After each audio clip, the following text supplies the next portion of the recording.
The champagne glass slips from my fingers and shatters against the marble floor of the Ritz-Carlton ballroom, the sound lost beneath the thunderous applause as Marcus Chen raises his glass to toast his new fiancée.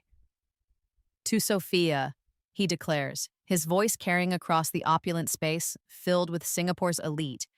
The woman who taught me what it truly means to love without conditions, to be vulnerable, to find my authentic self.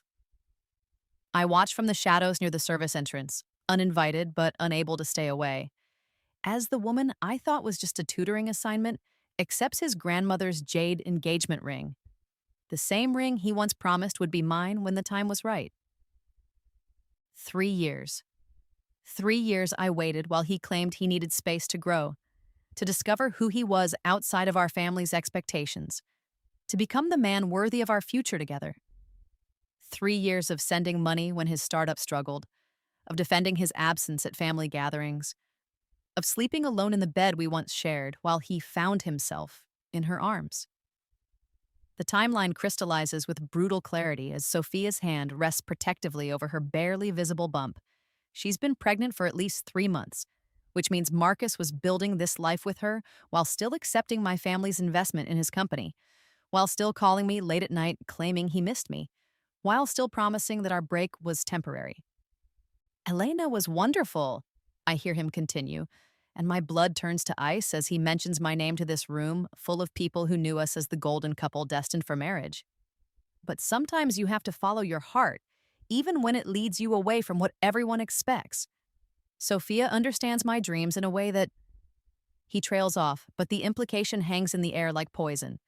That I never understood him. That I was the obligation while she was the choice. Mrs. Chen, Marcus's mother, steps forward with tears in her eyes, embracing Sophia like the daughter she never acknowledged me as despite 5 years together. We're so grateful to the Blackwood family for their generous support during Marcus's transition period, she announces, and I realize with growing horror that my family's money didn't just fund his startup. It funded his courtship of another woman. Their investment in his company allowed him the freedom to discover his true path. The murmurs of approval ripple through the crowd, and I understand that everyone believes this narrative, that I am being painted as the gracious ex-fiancé who stepped aside for true love. I stumble backward, my Louboutins catching on the hem of my Valentino gown, the same dress I wore to our last anniversary dinner when Marcus said he needed more time. That marriage was such a big step that he wanted to be absolutely certain. Absolutely certain of what? That Sophia Williams, the part-time college student from Tanjung Pagar who needed tutoring in business management, was worth destroying everything we'd built together? That her genuine laughter and supposed understanding of his artistic soul was worth betraying the woman who'd stood by him through every failure, every doubt, every moment of weakness? The hotel's air conditioning suddenly feels insufficient as I remember every lie, every manipulation disguised as vulnerability. I feel like I'm losing myself in this relationship, Elena. I need to remember who I am when I'm not half of a couple. You're so strong, so put together. Sometimes I feel like I can't measure up to your expectations. Maybe we move too fast. Maybe I need to experience life a little more before I settle down. All carefully crafted excuses to make me believe that stepping back was my idea, that supporting his journey of self-discovery was the loving thing to do. I think of my father, how his face crumpled when the Changs and the Lims, our family's oldest business partners, withdrew their support for our textile expansion after learning of the broken engagement. If Marcus Chen can walk away from Elena after everything she's done for him, Mr. Chang had said, then perhaps the Blackwood family's judgment isn't what it used to be. The domino effect was swift and merciless. Contracts canceled, partnerships dissolved, investors pulling out. Within months, Blackwood Textiles went from industry leader to struggling to pay basic operating costs. The chest pains started after Dad had to let go half our workforce. It's just stress, he kept saying, but I could see the way he clutched his left arm during board meetings, the way his face went gray when another creditor called.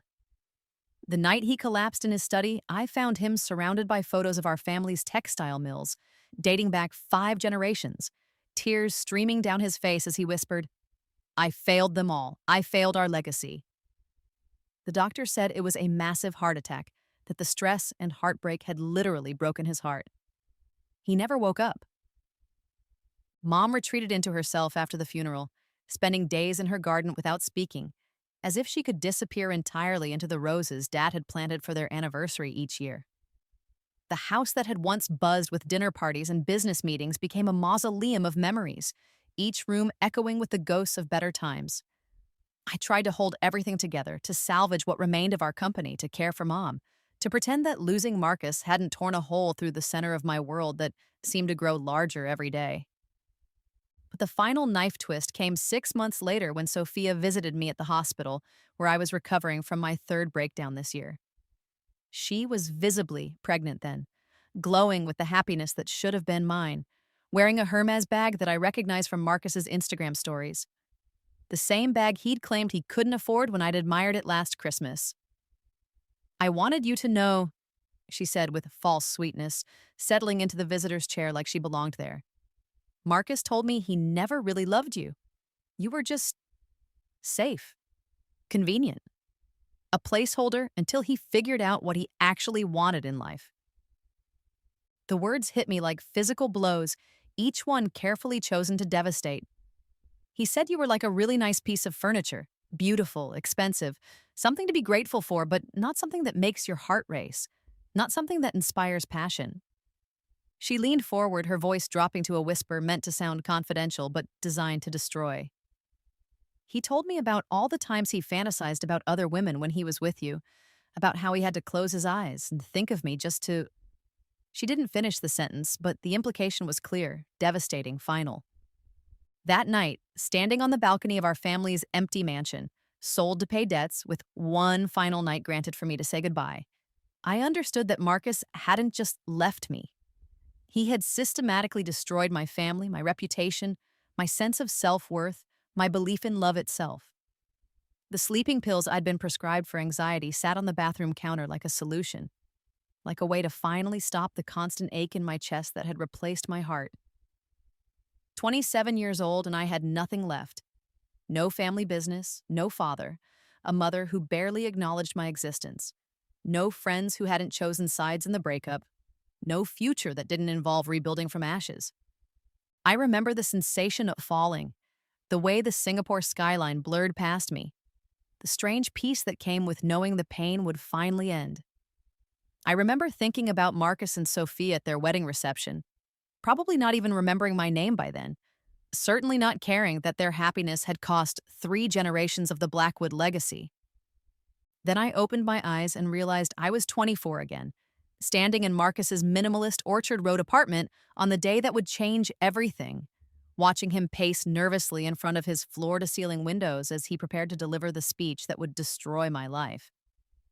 "Elena, we need to talk," he says, turning to face me with that expression I now recognize as calculated vulnerability, the same look he probably practiced in mirrors to perfect the art of breaking hearts while appearing to be the victim of circumstances beyond his control. "I've been doing a lot of thinking about us, about our future, about who I am and who I want to become." The words are exactly the same, delivered with the same tremor in his voice that I had interpreted as genuine emotion but now understand as theatrical manipulation.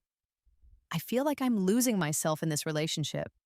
I need space to find out who Marcus Chen really is when he's not trying to live up to being Elena Blackwood's boyfriend. But this time, instead of the crushing weight of rejection, instead of the desperate need to fix whatever was wrong with me that made me unlovable, I feel only cold clarity. I know exactly who Marcus Chen really is. A social climber who spent 5 years using my family's connections to build his network, who accepted our financial support for his startup while secretly planning his exit strategy, who probably had Sophia Williams picked out as his next target before he even asked for this break. "I need time to figure out what I want from life," he continues, hitting every note of his rehearsed performance. "This isn't about another woman, Elena. This is about me needing to grow as a person, to experience life outside of the bubble our families created for us. I hope you can understand that this is actually about how much I care about you. I want to be worthy of you someday." The beautiful lies that once convinced me of his nobility, his selfless desire to become a better man for our future together. I even remember feeling grateful that he was being so thoughtful, so mature about recognizing his own limitations. What a fool I was. applauding my own destruction because he'd wrapped it in pretty words about personal growth and delayed gratification. How long? I asked him 3 years ago, my voice small and accommodating, already planning how I would wait, how I would prove my devotion through patience and unwavering support. I don't know, he had answered, looking appropriately tortured by the uncertainty.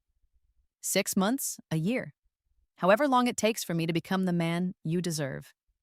But now I know the real timeline. However long it takes to establish his relationship with Sophia Williams, to secure her pregnancy, to transition from my family's financial support to whatever her family could offer, to ensure his startup was profitable enough to survive without Blackwood backing. The break wasn't about self-discovery, it was about self-preservation, about managing his transition from one meal ticket to another without burning bridges until he was safely on the other side. Actually, I say, cutting him off mid-sentence, as he launches into the part about how this separation might ultimately strengthen our bond. If you need space to find yourself, then I'll give you all the space you could ever want. My voice is steady, calm, completely different from the tearful acceptance he's expecting. Permanent space. Marcus stops pacing, his confident expression faltering as he processes words that clearly aren't in his script. Elena, what? That's not what I meant. I don't want to break up permanently. I just need time to build a relationship with Sophia Williams while keeping me as your backup plan? The name drops between us like a bomb, and I watch his face drain of color as his carefully constructed narrative crumbles. To find yourself in her bed while accepting money from my family to fund your startup? How do you know about Sophia? The question tumbles out before he can stop it, confirming everything I already knew but sealing his fate with his own words.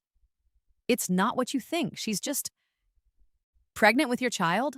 I interrupt, standing from his Italian leather sofa, the one my family helped him afford, and smoothing down my Chanel skirt with hands that don't shake the way they did 3 years ago.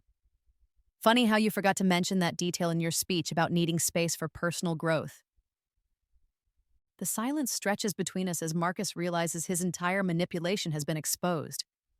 His mouth opens and closes like a fish out of water, the practiced explanations dying on his lips because there's no way to pretty up what he's been doing, no way to paint betrayal as a gift. Elena, please, let me explain. There's nothing to explain, Marcus. You made your choice. Multiple choices, actually, over what I'm guessing has been months of lying to both of us. I walk toward the door, each step feeling like reclaiming a piece of myself that I'd slowly given away over 5 years of making myself smaller to accommodate his ego.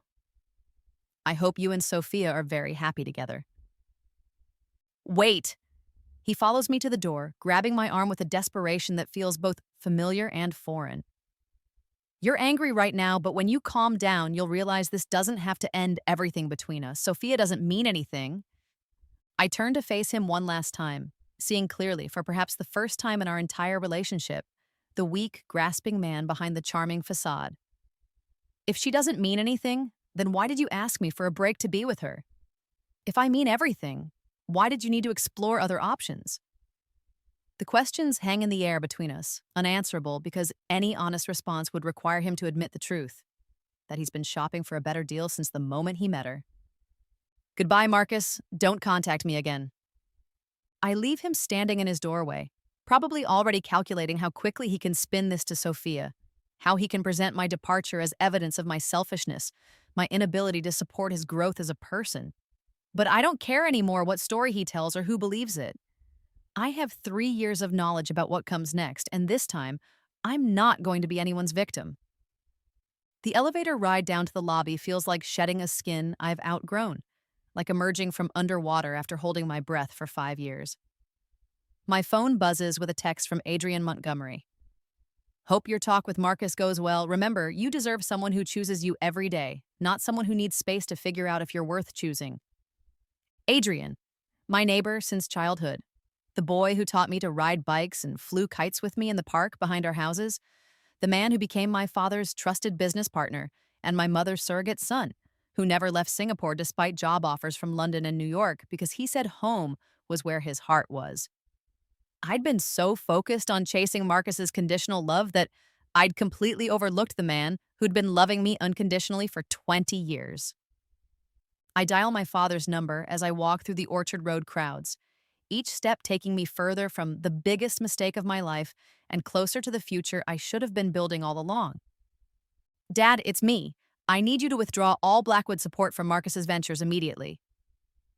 Elena, sweetheart, what happened? Are you all right?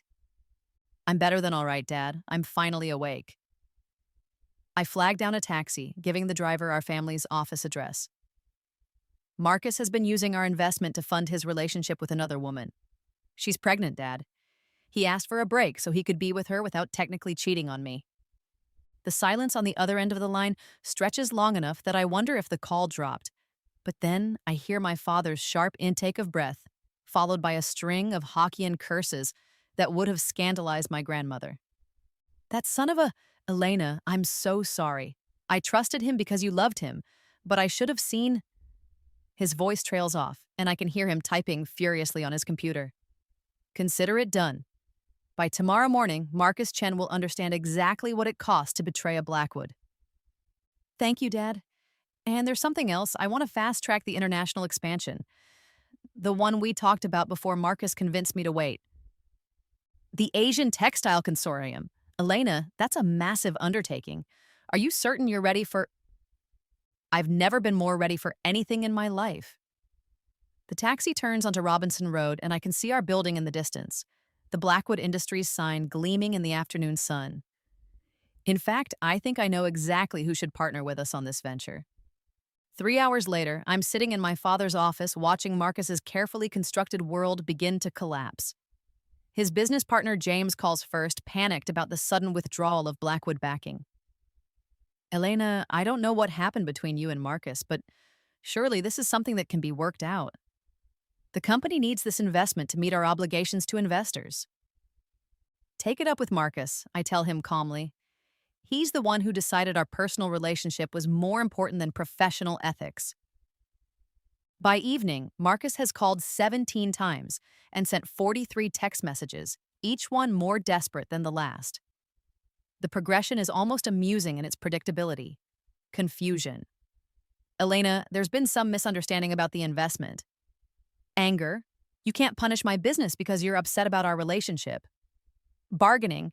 If you give me a chance to explain, you'll understand this isn't what it looks like. More anger. You're being cruel and vindictive. And finally, desperation.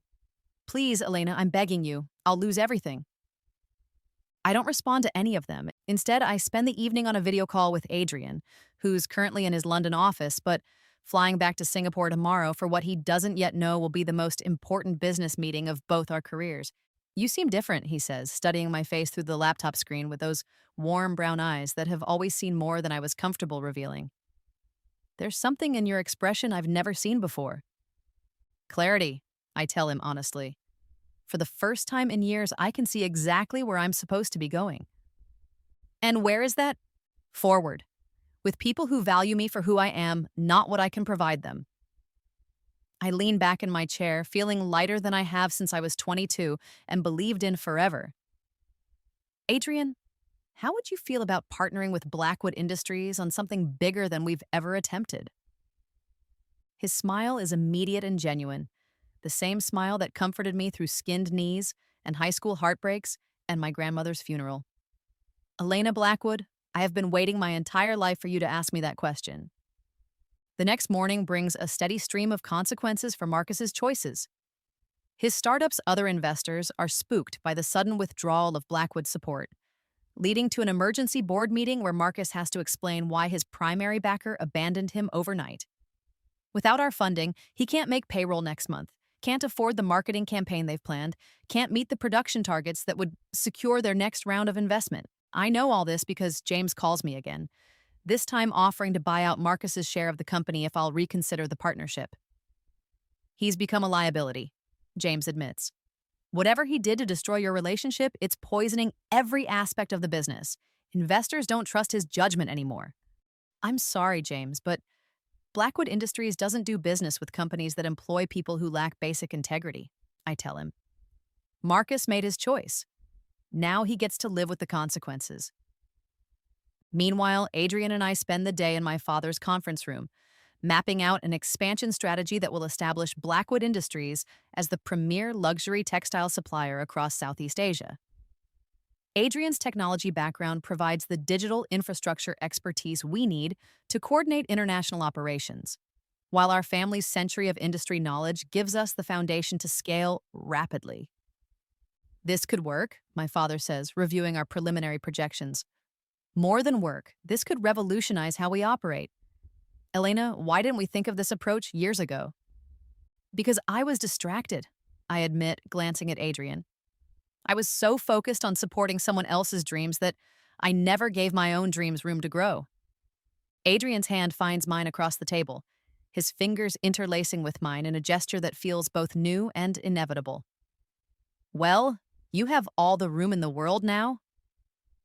That evening, as Adrian and I walk through the botanic gardens where we used to play as children, I tell him everything about the 3 years that never happened, about watching Marcus announce his engagement to Sophia, about my father's heart attack and my mother's depression and my own death that led to this second chance. He listens without interruption, his hand never leaving mine, his expression serious but not skeptical. Adrian has always been the one person who believed in possibilities others couldn't see, who encouraged my wildest ideas and supported my most ambitious plans. So Marcus thinks he's getting away with the perfect crime, he says finally. But actually, he's about to discover that actions have consequences.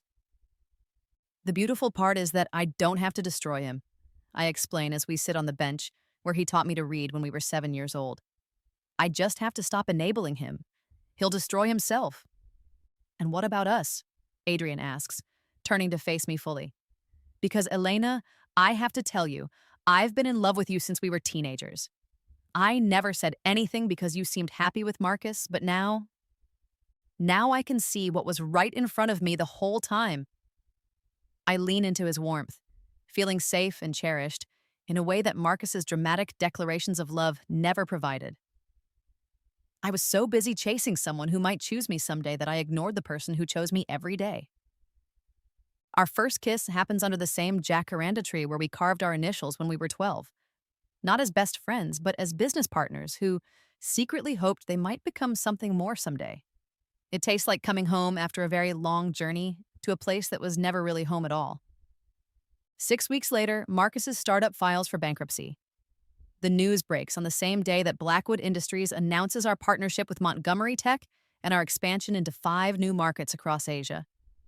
The business papers run the stories side by side. Local startup collapses after investor withdrawal, and Blackwood-Montgomery partnership signals new era for Singapore textiles. I don't feel triumphant reading about Marcus's failure, just relieved that the consequences of his choices are finally catching up with him. According to the article, he's taken a corporate job with a multinational firm at a fraction of his startup salary, while Sophia has moved back in with her parents after discovering that Marcus's promises about their future lifestyle were built on investment money that no longer exists. Do you think they're happy? Adrian asks as we review the morning papers in his apartment, where I've been spending most nights since our relationship became official. I think they're exactly as happy as two people who built their relationship on lies and manipulation can be, I reply, setting down the paper and curling into his side. Which is to say, not very. The irony isn't lost on me that Marcus's relationship with Sophia is facing the same pressures that destroyed countless families in my previous life. Financial stress, broken promises, the realization that love without respect and loyalty is just elaborate self-deception.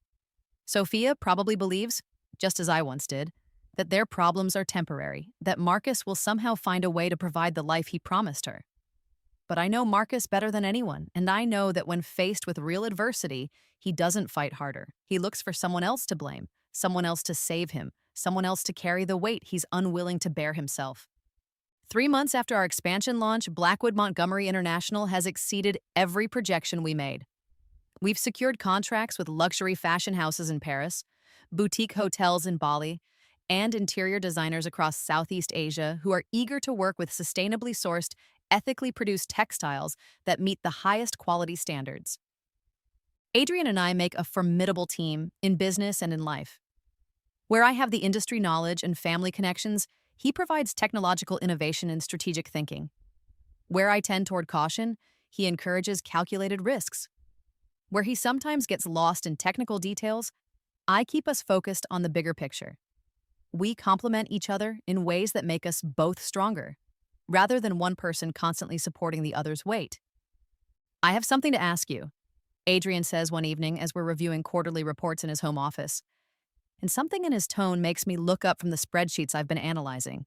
He's holding a small velvet box, but his expression is nervous rather than confident, vulnerable rather than assuming. Elena, I know we've only been officially together for a few months, but I've loved you for half my life. I don't want to wait any longer to build a future with you, not when I've already wasted too many years hoping you'd see me the way I see you. The ring is perfect, a classic solitaire that honors tradition without being ostentatious, exactly what I would have chosen for myself if I'd had the chance. But more than the ring, it's Adrian's approach that takes my breath away. He's not asking me to wait while he figures out if I'm worthy of his commitment.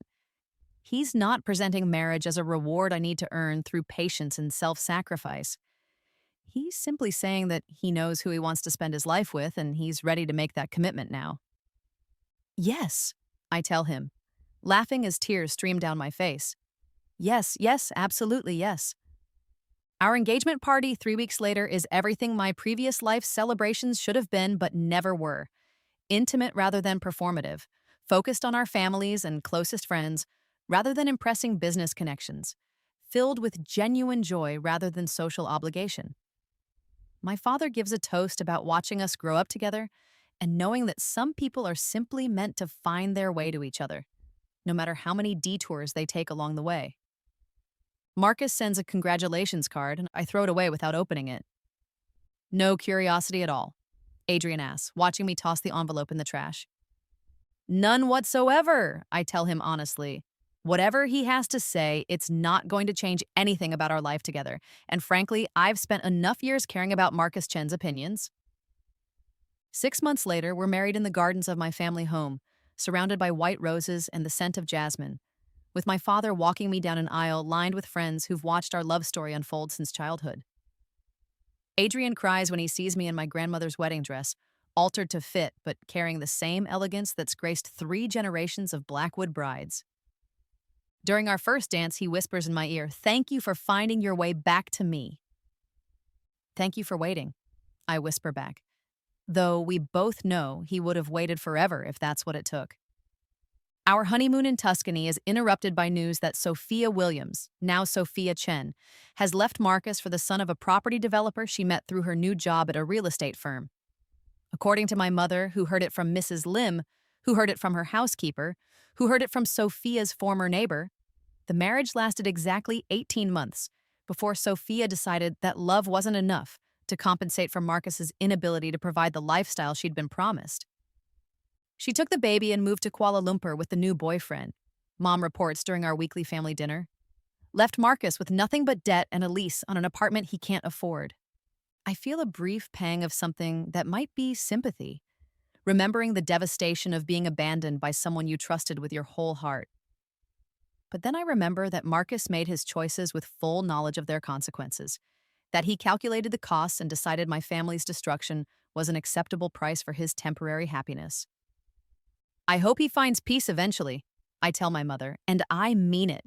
Carrying anger toward Marcus would be like drinking poison and expecting him to suffer from it. I'd rather spend my energy building something beautiful with Adrian than maintaining resentment towards someone who no longer has any power over my life.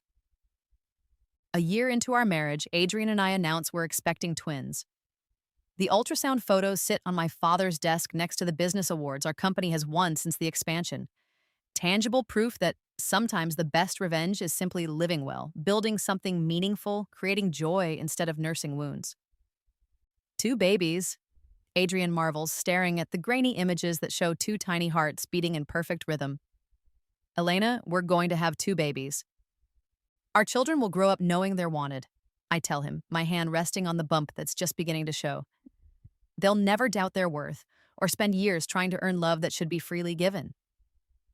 They'll grow up with parents who chose each other and keep choosing each other every day. Adrian agrees, pulling me close. No conditions, no trial periods, no breaks to figure out if we can do better elsewhere. The twins arrive on a Thursday morning in March, perfect and healthy and absolutely worth every moment of pain it took to bring them into the world. James Adrian Montgomery Blackwood and Catherine Elena Montgomery Blackwood, named for our fathers and designed to carry both our family legacies forward into the future. As I hold my son and daughter for the first time, I think about the life I almost had, the children who would never have existed if I'd continued down the path Marcus set for me. In that other timeline, I would have waited faithfully while he built his real life with Sophia, would have been grateful for scraps of attention, would have celebrated his eventual return as proof of my worthiness rather than evidence of his inability to find anyone else willing to support his mediocrity. Instead, my children will grow up in a house filled with love and laughter, raised by parents who are partners in every sense of the word, surrounded by grandparents who lived long enough to spoil them because their daughter learned to value herself enough to make better choices. Do you ever wonder what would have happened if Marcus hadn't asked for that break? Adrian asks one evening as we watch our 6-month-old twins sleeping in their cribs, their tiny hands curled into fists like they're ready to fight the world. Never, I tell him honestly. Because if he hadn't, I might never have realized that I was settling for someone who saw me as an option instead of choosing someone who sees me as a miracle. Marcus tried to contact me one more time about a year after Sophia left him. The message came through LinkedIn, of all places. A rambling paragraph about how he'd made mistakes, how he finally understood what he'd lost, how he hoped I could forgive him for the pain he'd caused. He mentioned that he'd heard about my marriage and children, said he was happy that I'd found what I was looking for, claimed that seeing my success made him proud of the growth we'd both achieved since our relationship ended. I read it once, felt nothing but mild irritation at his presumption that I'd want to hear from him, and blocked him from all platforms. Adrian found me deleting the message and raised an eyebrow. Marcus? He guessed. Former Marcus, I corrected. Current nobody. Good distinction, Adrian said, kissing the top of my head as I closed the laptop. Ready for dinner? Your father's bringing dessert, and I think he's trying to convince James to say grandfather before Catherine says grandmother. The twins are 6 months old, Adrian. They're not saying anything except ga and baba. Try telling your father that. He's already planning their college educations and business partnerships. I laugh, following my husband into the kitchen, where our children are babbling in their high chairs while attempting to destroy carefully prepared organic vegetables. And I think about how sometimes the best thing that can happen to you is being forced to let go of something that was never really yours to begin with. Marcus taught me what love isn't. Conditional, selfish, requiring me to diminish myself to make him feel bigger. Adrian shows me every day what love is, supportive, generous, expanding us both into the best versions of ourselves. 5 years after that conversation in Marcus's apartment, I'm the CEO of Blackwood Montgomery International, mother to toddlers who call Adrian daddy and run to him every evening like he's the best part of their day, daughter to parents who live to see their grandchildren because I learned to protect what matters most, and wife to a man who makes me laugh every single day and has never once asked me to wait while he figures out if I'm good enough for him.